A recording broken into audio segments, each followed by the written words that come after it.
তো আমি এখন জঙ্গমবাড়ি রোডে আছি, এটা জঙ্গমবাড়ি রোড। আমি আজকে চলেছি হচ্ছে কাল ভৈরব দর্শন আর মহামৃত্যুঞ্জয় মন্দির। আর সেখানে রয়েছে ওখানে একটা কুয়া আছে যেটা আয়ুর্বেদিক কুয়া বলে সবাই জানে, সেটা দর্শন করব। আর সবথেকে বড় কথা মণিকঙ্কা ঘাট, সেটা দর্শন করব। আমি এখন জঙ্গমবাড়ি রোড থেকে সোজা চলে যাব, এই যে দূরে দেখাচ্ছি আমি, ওই যে দূরে যেটা দেখা যাচ্ছে ওইটা হচ্ছে নন্দী চক, মানে এখানটায় নন্দী মহারাজের যে চক, সেই চক। আর আমি এই যে জায়গাটায় রয়েছি এটা হচ্ছে জঙ্গমবাড়ি রোড। আর একবার দেখিয়ে দিই ভালো করে, এইখান থেকে এসে সোজা এদিকে যেতে হবে আমাকে। আমি এখন চকের কাছে যাচ্ছি। এর মধ্যে আর একটা কথা বলে রাখি, যারা যারা আমার ভিডিও দেখছেন তাদেরকে বলবো একটা লাইক করতে, একটা কমেন্ট করে যাবেন, আর অবশ্যই চ্যানেলে একটা সাবস্ক্রাইব দিয়ে যাবেন। আপনার একটা সাপোর্ট আমাকে অনেক দূর এগিয়ে নিয়ে যায়। আর এই যে সামনে এই যে নন্দী চকের কাছাকাছি আমি চলে এসেছি এখন।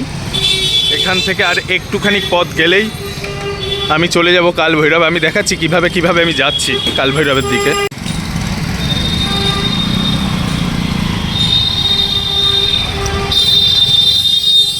এই যে আমি এখন হাঁটতে হাঁটতে চলে এসেছি একদম নন্দী চক। এই যে জায়গাটা নন্দী চক, এইদিকে একটা রাস্তা চলে গেছে, আর এই দিকে চলে গেছে হচ্ছে একটা ঘাট, যেই ঘাটে আরতি হয়, বসাসমেত ঘাট। আর এই রাস্তা দিয়ে আমাকে এখন যেতে হবে সোজা। এই যে রাস্তাটা দেখে নিন, এই যে একটা বিল্ডিং আছে, বিশাল বড় বিল্ডিং, জয় শ্রীরাম।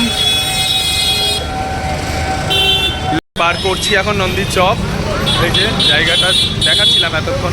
চলুন সোজা এখান থেকে গিয়ে কোন পথে আবার আমাকে যেতে হবে সেটা দেখাচ্ছি। যাওয়ার সময় যত রাস্তা দেখাবো তত আমার ভিডিও লং হয়ে যাবে, তো আমি এখান থেকে সোজা হেঁটে গিয়ে যে মেইন মোড় পড়বে তার আগে থেকে আবার শুরু করতে চলেছি। এই রাস্তাটা ধরে একদম সোজা চলে যেতে হবে আমাকে। পাশে অনেক দোকানপাট রয়েছে, এদিকেও রয়েছে। এই যে 4 নম্বর গেটের গলি, এই যে জায়গাটা, এখান থেকে সোজা বিশ্বনাথজি যাওয়া যায়। এখন আমাকে প্রায় 1.5 কিলোমিটার হাঁটতে হবে, যেহেতু আমি হেঁটে এসেছি অনেক দূর। 1.5 কিলোমিটার রাস্তাটা এখন আমার কাছে খুবই কম সেরকম মনে হয়। চলুন দেখাতে থাকি। এই যে এই রাস্তা দিয়ে যাওয়ার সময় দেখা যায় কাশী বিশ্বনাথ গেটের চূড়া, এই যে কাশী বিশ্বনাথ ধামের গেট। এখান থেকে সোজা যেতে হবে, মানে একটু লেফট টার্ন নিতে হয়। এই হলো মেইন গেট কাশী বিশ্বনাথের। মহাদেবের ত্রিশূল একটা বিশাল বড়, আমার জীবনে এইভাবে এত বড় ত্রিশূল আমি দেখিনি। আর প্রচুর পরিমাণে পুলিশ মোতায়েন করা থাকে এখানে, প্রচুর পরিমাণে। এই যে দেখা যাচ্ছে,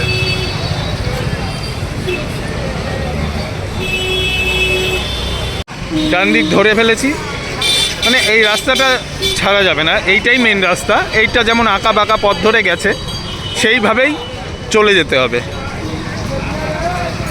চক থেকে পুরো 1 কিলোমিটার মতন আসার পরে এখন এই যে জায়গাটা ভালো করে দেখে নিন। এই জায়গা থেকে ডান দিকে চলে আসতে হবে। একদম রাস্তাটা দেখিয়ে দিলাম, রাস্তাটা থেকে ডান দিকে মুড়লেই এরকম একটা জায়গা নজরে আসবে। এই যে শ্রী কাশী আগরওয়াল সমাজ থেকে একদম সোজা এই দিকটা হেঁটে যেতে হবে কাল ভৈরবের জন্য।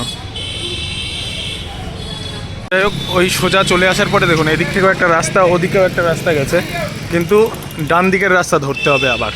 এই যে জায়গাগুলো ভালো করে দেখে রাখলে মনে হয় ভালো হবে, যারা আসেননি তাদের জন্য বেশ সুবিধা হবে, বা ভিডিওটা পরে দেখলেও তারা জায়গাটা চিনে যেতে পারবেন এইভাবে।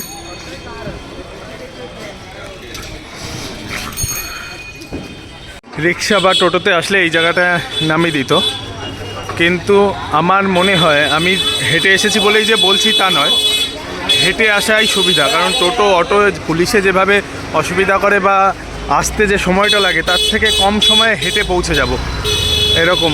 আবার এই যে জায়গাটা পড়বে এরকম জায়গা পড়ার পরে আবার কোন দিকে, এখান থেকে আবার এই যে ডান দিকে মোড় নিতে হবে। একদম ক্রস ওভেন শাড়ি। এখান থেকে এই যে সোজা চলে গিয়ে আমি কিন্তু দেখাতে দেখাতে যাচ্ছি। আমি জানি ভিডিওটা লম্বা হচ্ছে, কিন্তু কিছু করার নেই। ভিডিওটা লম্বা হলে আপনাদের চেনার জন্য, জানার জন্য, সুবিধার জন্য আমাকে ভিডিওটা অনেক লম্বাই করতে হচ্ছে। এই যে প্রায় চলে এসেছি কালভৈরব। এখানে কিন্তু প্রচুর পরিমাণে একদম দেখেছেন, দেখুন অনেকে এখানে কিন্তু যে আপনাকে খালি খালি পয়সা নেওয়ার চিন্তা করবে যে আপনি চলুন পিছনের গেট থেকে ঢুকিয়ে দেবো, কম পয়সা নেব, হ্যানা ত্যানা। কিন্তু অ্যাকচুয়াল কিছুই না, একদম খালি থাকে সবসময়। মানে সবসময় নয়, মানে প্রায় বিকালের দিকে তো খালিই থাকে। আর কাশী বিশ্বনাথেও এরকম অনেক দালাল পেয়ে যাবেন 400-500 টাকা ছুঁয়ে প্রণাম করার জন্য। একদম এক একজনের 1000 টাকাও নিয়ে থাকে, আমি দেখলাম। কিন্তু একটু কষ্ট করে যদি রাত্রেবেলায় লাইন দেওয়া যায় 1টা-1:30টার দিকে, হ্যাঁ একটু কষ্ট হবে, তাতে টাকা খরচটা কম হবে। যে দেখতে পাচ্ছেন একদম এখানে যাওয়ার সময় এখান থেকে ফুল মালা মানে আপনার যা লাগবে মন্দিরের আগে এগুলো থাকে সব জায়গায়। একদম চলে এসেছি কালভৈরবের কাছে। আমি গেটে এন্ট্রি করব এক্ষুনি। গেটে এন্ট্রি করার আগে একটু এইভাবে ভিডিও করে দেখাচ্ছি যে আমি এইখান থেকে যাচ্ছি। একদম এটা কিন্তু একটা গলি, এই গলির মধ্যে দিয়ে আসলে মন্দিরগুলো যেখানে হয়েছে সেই সব জায়গায় না মানে এমনভাবে চারিদিকে দোকানপাট ঘিরে রাখা, মন্দির কিন্তু দূর থেকে ভালোভাবে বোঝা যায় না। একদম রাস্তার পাশে পাশে কিন্তু মন্দির নয়, মেইন রাস্তা থেকে কিন্তু অনেকটা ঢুকতে হয়। দেখুন কত সুন্দর সুন্দর এখানে জিনিস বিক্রি হয় দেখা যাচ্ছে। এইখান থেকে এসেই আবার ডান দিকে আমাকে চলে যেতে হবে কালভৈরব মন্দিরের জন্য। দেখুন যেভাবে আমি ভিডিওতে দেখাচ্ছি আপনাকে ঠিক ততটা পথই হাঁটতে হবে, গলি, তারপরে এরকম জায়গাগুলো দেখে রাখুন। এই যে কালভৈরব মন্দির, এই যে লাইন পড়েছে, বেশি লাইন নেই, আমি একদম ফাঁকাই পেয়ে গেলাম। এই যে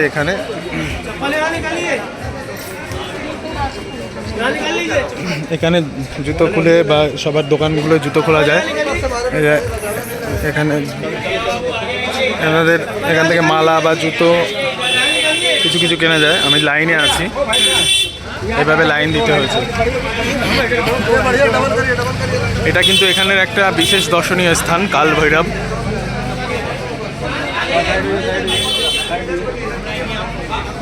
এই যে কালভৈরবের মূর্তি দেখতেই পাচ্ছেন। এটা কিন্তু মেন মন্দির নয়, এখান থেকে আগে এইদিকে গিয়ে মেন মন্দিরে এই যে ত্রিশূল লাগিয়ে দিচ্ছে। ভিতরে কিন্তু মন্দির, আমি লাইনে দাঁড়িয়ে আছি। এমন একটা সময় এসেছি যে ফাঁকা সময়, দেখুন একটুখানিকের মধ্যেই আমার পিছনে কত লাইন হয়ে গেল। আর এই যে ওই যে দেখতে পাচ্ছেন, এই যে ভিতর দিয়ে গিয়ে ওইখানটায় একটা কালো রঙের গেট আছে, সেই গেটের কাছে গিয়ে সেখানে মন্দিরটা, ওই পর্যন্ত আমাকে এখন যেতে হবে। এই লাইন সবাই অপেক্ষা করতে হচ্ছে পিছনে সবার। দেখুন একদম চলে এসেছি কালভৈরব মন্দিরের গেটের কাছে। তার আগেই রয়েছে রাম সীতা মন্দির, মানে রাম লক্ষ্মণজি মা সীতা আবার মন্দির।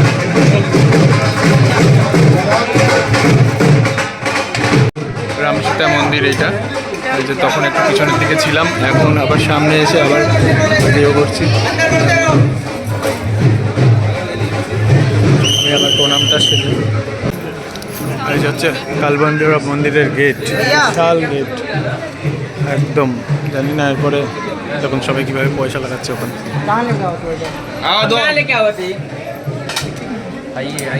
ভিড়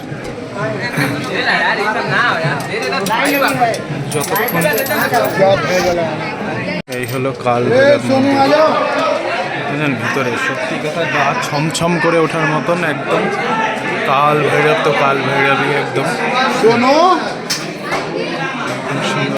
প্রচুর ভিড় এখানে কিন্তু যেমন ভিড় দেখতে পাচ্ছেন তেমন সামনে অনেকে বসেও আছে, জানি না কি ব্যাপার।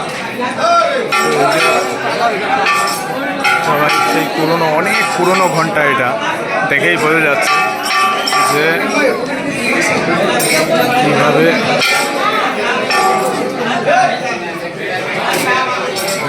লোকও কত, এত ভিড় হয়েছে, আমি ওটা খুলতে বাধ্য হলাম যে এত ভিড় এখানে, মাথা থেকে কাপড়টাই খুলে ফেললাম। আর যা গরমও ভিতরে, কোনো মানে কারোর জন্য কিছু নেই। কাল ভৈরবজি দর্শন করে নিন, কারণ এরপরে আর মোবাইল নিয়ে কতক্ষণ থাকতে হবে জানি না। যেটুকু দর্শন করালাম ওইটুকুই দর্শন, এরপরে আর দর্শন নেই। মন্দির থেকে বেরিয়ে যেতে হচ্ছে। মন্দির থেকে বেরোনোর আগে আর একটা জিনিস আছে, সেটা আমি দেখাচ্ছি। পিছনে কীরকমভাবে, পিছনে আমার কথা শোনা যাবে না, পিছনে যেভাবে সবাইকে বের করে দেওয়ার চেষ্টা, আর কি এত ভিড় হয়ে যায় ভিতরে আসার পরে কেউ বেরোতে চায় না। ভিতরে কোনো রকমে ভিডিও করেছি, কারণ আসলে তো ভিডিও করতে নেই মন্দিরে, ভিতরে ভিডিও করতে দেওয়াও ঠিক না, তাও করতে দিয়েছে অনেক সময়। তো সেখান থেকে আবার সেই যেখানে জুতো ছেড়েছিলাম আমি, সেখান থেকে জুতো নিয়ে আবার সামনের দিকে চললাম। এখন এখান থেকে মহামৃত্যুঞ্জয় সেই দিকে যাব, সেই রাস্তাতেই কিন্তু আছি। এই যে এই দিকটা থেকে এসেছিলাম, পিছনের দিকে গেছিলাম, সামনের দিকে এখন যাচ্ছি। এখান থেকে আমাকে ডান দিকে চলে যেতে হবে, এখান থেকে আমাকে সোজা চলে যেতে হবে। ডান দিকে একটা রাস্তা গেছে, ওদিকে গেলে হবে না, একদম সোজা। আমি রাস্তাগুলো ভালো করে দেখিয়ে দিচ্ছি সবাইকে।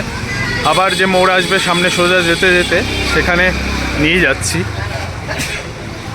সোজা চলে এসেছি, একদম সোজা এসে এরকম একটা গেট। আসলে এইটা কিন্তু কাল ভৈরবের মেন গেট। আমি যে দিকটা থেকে ঢুকেছিলাম ওইটা হচ্ছে সহজ পন্থা, পিছন থেকে এসে তাড়াতাড়ি পৌঁছে যাওয়ার। আর এই দিকটা থেকে সোজা পিছনে গেলে কিন্তু কাল ভৈরব। যে কাল ভৈরব মন্দির, দেখুন উপরে দুটো কুকুরের প্রতিচিহ্ন করা রয়েছে, মানে মূর্তি করা রয়েছে। আর ঠিক অপোজিটের রাস্তাটা, এইটা সেই যে রাস্তাটা থেকে এসেছি, ওই রাস্তাটা হচ্ছে এইটা, ঠিক অপোজিটের রাস্তাটা দিয়ে গিয়ে সোজা যেতে হবে। থেকে গেল কাল ভৈরবের গেট, আর আমি এখন আবার মানে তার অপোজিটের রাস্তাটা ধরে সোজা হাঁটা শুরু করেছি। সোজা আমাকে এখন প্রায় 500 মিটার মতন পথ চলতে হবে, তারপরে গিয়ে আমি পেয়ে যাব মহামৃত্যুঞ্জয় মন্দির। মহামৃত্যুঞ্জয় মন্দিরের বিষয়ে কিন্তু আমি সেরকমভাবে জানি না এখনও, ওখানে গেলে বুঝতে পারবো। যেমন কাল ভৈরব দেখলাম, আমরা দর্শন করলাম। কাল ভৈরবের মন্দিরে কুকুর যে প্রাণীটি অনেকেই পছন্দ করে না, আবার অনেকের খুব প্রিয়। যেমন আমি খুব পছন্দ করি, আমার খুব প্রিয়। কিন্তু কোনো মন্দিরেও যে তাদের স্থান হয় আজকে জানলাম, ভালোভাবে জানলাম। আগেও জানতাম কাল ভৈরব শিবের আর একটা মূর্তি বা শিবের আর একটা রূপ, সেই রূপে কুকুরকে বাহন হিসাবে রাখা হয়েছে। আমার গুরুদেবও একটি কুকুর পুষেছিলেন, তিনি শুনেছি মহাপুরুষ ছিলেন। তো সেখানে দাঁড়িয়ে রাস্তা পার হলাম, আর একটা এই যে এদিকে একটা গলি চলে গেল, সেখানে দাঁড়িয়ে অনেকেই কুকুর পোষাটাকে ঘৃণিত মনে করে, এবং মনে করে আশ্রম মঠেও হয়তো কুকুর রাখা যাবে না। আশ্রমে একটা কুকুর আমিও ব্যক্তিগতভাবে পুষেছিলাম আর কি। সোজা রাস্তায় হেঁটে চলে এসেছি এই যে মহামৃত্যুঞ্জয় মন্দির। এই যে মহামৃত্যুঞ্জয় মন্দির, সোজা রাস্তা দিয়ে হেঁটে পৌঁছে গেছি। এখন মন্দিরের ভিতরে প্রবেশ করতে হবে।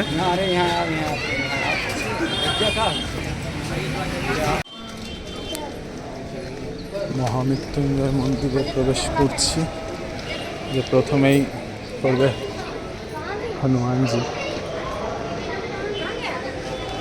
হনুমানজি পড়বে, তারপরে একদম এই জায়গাটা দর্শন করতে পারবেন।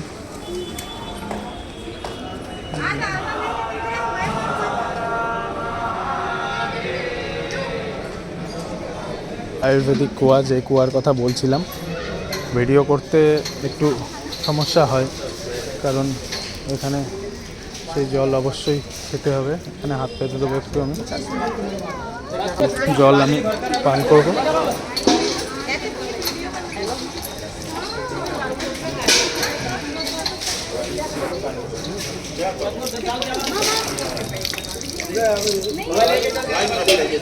ওই যে পিছনে কুয়া দেখতে পাচ্ছেন, ওই কুয়াল থেকেই জল খেলাম একটু। আর এই যে হাতে আর একটু আছে, জলটা খেয়ে প্রসাদ মাথায় নিলাম। এই হচ্ছে মহামৃত্যুঞ্জয়ের এলাকা। এই হচ্ছে গণেশ মন্দির, একদম মহামৃত্যুঞ্জয় ঢুকেই এই হলো মহামৃত্যুঞ্জয়।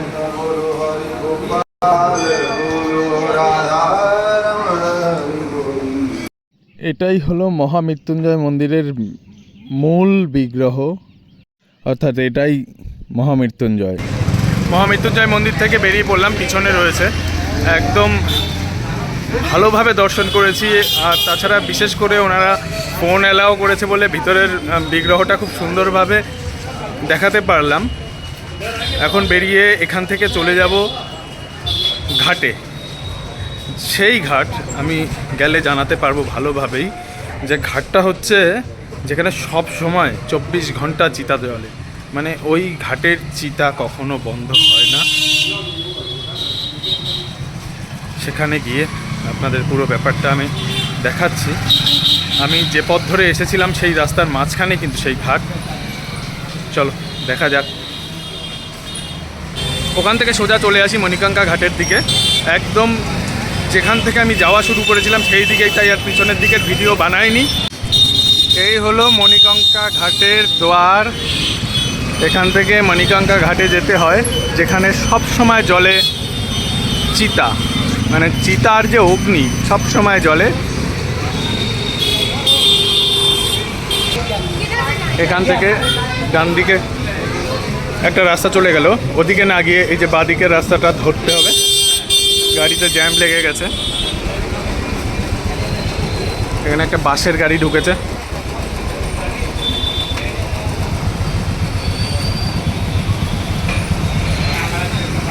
জ্যাম ছেড়ে গেছে, আসলে ওই গাড়িটার জন্য জ্যাম হয়েছিল। ওই যে ভ্যানটা যাচ্ছে দেখছেন, সব মৃতদেহ নিয়ে যাওয়া হয় যে বাসের ভেলায়।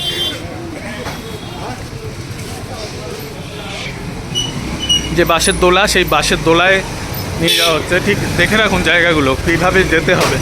এখান থেকে বাঁ দিকে টার্ন নিতে হবে, আমি জায়গাগুলো একটু বেশ ভালো করে দেখিয়ে দিচ্ছি। এই যে এখান থেকে আবার রাইট টার্ন ঘাটের দিকে। এখানে একটা সাইন বোর্ডও দেওয়া রয়েছে মণিকাঙ্কা ঘাটের যাওয়ার। এই যে এই গলিগুলোর মধ্যে থেকে সোজা চলে যেতে হবে, গিয়ে আবার এখান থেকে ডান দিকে চলে যেতে হবে মণিকাঙ্কা ঘাটের জন্য।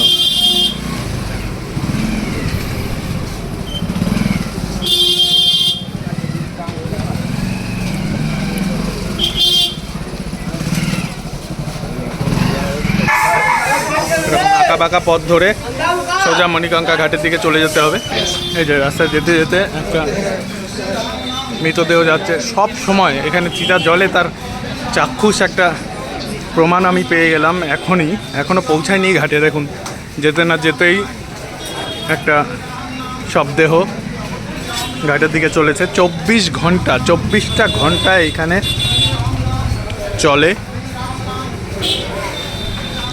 সব দাহ কাজ, অন্ত্যেষ্টিক্রিয়া।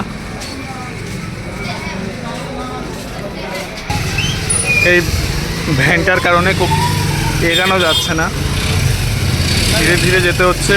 এই রাস্তাটা অলিগলি বেঁকে ঠিক নিয়ে যাবে মণিকাঙ্কা ঘাটের দিকে। সমস্ত জায়গায় লেখা রয়েছে যেখান থেকে টার্ন নিতে হবে, সেই জন্য পুরো ভিডিও করার প্রয়োজন নেই মনে করলাম।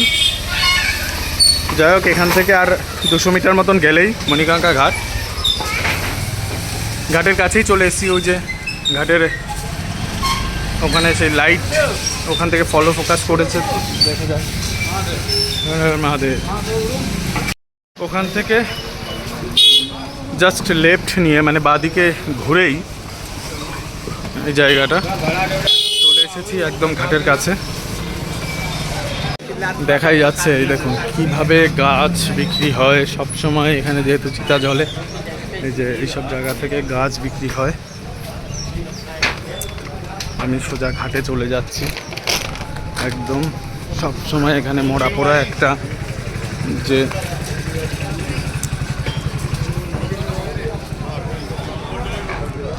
দেখুন এই যে ঘাটের আগেই জায়গাটা, এখানে সব সময় এইরকমভাবে কাঠ সারি দেওয়া থাকে চিতা জ্বালানোর জন্য। আমি একদম ঘাটে চলে এসেছি। এই যে মণিকাঙ্কা ঘাট, 24 ঘন্টা এখানে চিতা জ্বলে। এই কাঠের মধ্যে থেকেই আমি ঘাটের দিকে এসেছিলাম। এই যে সেই জায়গা যেখানে সব সময় 24 ঘন্টা চিতা জ্বালানো থাকে। এই যে দেখুন কত মানুষ এখানে দাহ হয়, প্রচুর পরিমাণে লোক এখানে দাহ করা হয়। চলছে দাহ কাজ। এই যে গঙ্গাজি, সব মৃতের আত্মীয় স্বজন পরিজন সব এই ঘাটে।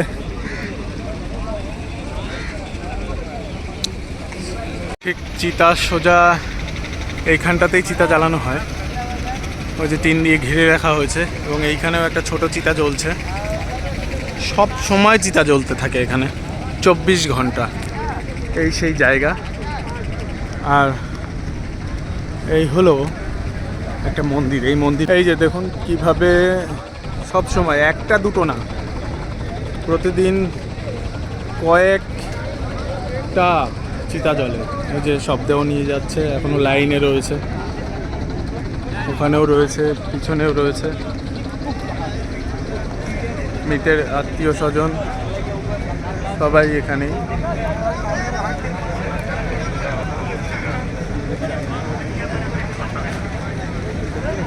এই সেই মণিকঙ্কা ঘাট, পরে সংশোধন করে এই দিকটা বানানো হয়েছে দর্শনার্থীদের জন্য, যাতে ঘাটে নামতে তাদের অসুবিধা না হয় বা এই ঘাটের সবাই খুব বিশ্রামের জায়গা পায়। ওই যে বিশ্রামের জায়গাটা করা রয়েছে দেখা যাচ্ছে। ঘাট দর্শন করলাম, পিছনে চিতাগুলো জ্বলছে যেভাবে।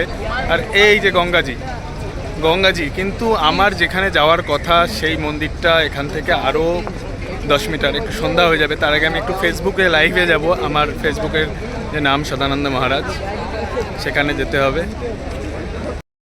ছেলেটা চলে আসে, ওদের একজন নিয়ে এসেছিল, শুনলাম কথা বলে, তাকেই দাও করলো। এখানে একজনে কেউ চিতা নিভাতে পারে না, সবাই মিলে একসাথে গঙ্গাজি থেকে একদম চিতা অবধি দাঁড়িয়ে যায় লাইন দিয়ে, পরপর জল নিয়ে একদম চিতা নেবানো হয়। 7 বার জল দিতে হয়, 7 কলসি জল দিতে হয়। যে জায়গাটায় ছিলাম ওইখানটা হচ্ছে মণিকঙ্কা ঘাট। এইখান থেকে সোজা হেঁটে চলে এসেছি উপরে থেকে দিয়ে। এই জায়গাটায় আসলেই এইটা হচ্ছে সেই মন্দিরটা রত্নাবাই বানিয়েছিল নিজের মা বাবার থেকে ঋণ মুক্ত হওয়ার জন্য। কিন্তু এমনই দেখুন, মা বাবার থেকে কি ঋণ মুক্ত হওয়া যায়? কোনো দিনই হওয়া যায় না। এই জন্য এই মন্দিরটি ঢুকে যায়, বেঁকে যায় এবং নিচে চলে যায়। এই যে সেই মন্দির, এই মন্দিরে মহাদেবের বিগ্রহ রয়েছে। রত্নেশ্বর মহাদেব বলে পূজিত হয়। এই যে রত্নেশ্বর মহাদেব দেখিয়ে দিলাম সবাইকে একদম। এই যে এই মন্দিরটার কাহিনী এত ভালো লেগেছে, মানে সত্যি মা বাবার ঋণ কি কখনো পূরণ করা যায়? মা বাবার ঋণ কি শেষ করা যায়? সেই মা বাবার ঋণ থেকে মুক্ত হতে এই মন্দির বানায়। মহাদেবের সহ্য হয়নি সেই মা বাবার ঋণ শোধ করার মনস্কামনা, তাই এই মন্দিরটিকে একদম মাটির সাথে মিশিয়ে দেওয়ার চেষ্টা মহাদেবের। দেখাচ্ছি কিভাবে ঢুকে গেছে ভিতরের দিকে একদম, মানে মন্দিরটি বেঁকে গেছে, অনেকটা মাটির তলায় ঢুকে গেছে। এই যে সেই মন্দিরটি একদম দেখেন কতটা বেঁকে গেছে, মন্দিরটা মাটির দিকে ঢুকে গেছিল, একদম পুরো বেঁকে গেছে। তো দেখিয়ে দিলাম মন্দিরটা। সত্যি কি মা বাবার ঋণ শোধ করা যায়? আপনারা অবশ্যই কমেন্টে জানাবেন কার মতামত কি। আমি কিন্তু সন্ন্যাসী, কিন্তু আমার মনে হয় হ্যাঁ, আমার মা বাবার ঋণ কিন্তু আমি কখনো শোধ করতে পারবো না। তারা আমাকে জন্ম দিয়েছেন, তারা এই পৃথিবীতে এনেছেন, তারা আমাকে মানুষ করেছেন, ভগবান চিনতে শিখিয়েছেন। যে আমাকে ভগবান চিনতে শিখিয়েছেন তাদের ঋণ কখনো ভোলা যায় না। যে এই পর্যন্তই আজকের ভিডিওটা আমি শেষ করছি। আমি এখান থেকে আবার যে রাস্তা দিয়ে এসেছিলাম সেই রাস্তা দিয়েই চলে যাব। এই যে গঙ্গাজি, সেই রাস্তা দিয়েই চলে যাব আমার যেখানে আমি ছিলাম শ্মশান আশ্রম, সেখানটায় চলে যাব। আমার জন্য ওখানে থাকার ব্যবস্থা ওনারা করেছেন খুব ভালোভাবেই। তো যাই হোক, যারা ভিডিওতে সঙ্গে ছিলেন তাদেরকে অসংখ্য ধন্যবাদ। আর অবশ্যই ভিডিওতে একটা লাইক, কমেন্ট, সাবস্ক্রাইব আপনারা করে যাবেন। আপনাদের এক একটা সাবস্ক্রাইব, একটুখানি লাইক আর একটা সামান্য কমেন্ট আমাকে অনেক দূর পৌঁছাতে পারে। আর সত্যি আমার প্রয়োজন আপনাদের সাপোর্ট। তো ভালো থাকবেন, সুস্থ থাকবেন এই কামনা করে আজকের ভিডিও শেষ করছি। জয় শুকরি, রাধে রাধে, হর হর মহাদেব, জয় শিব শম্ভু।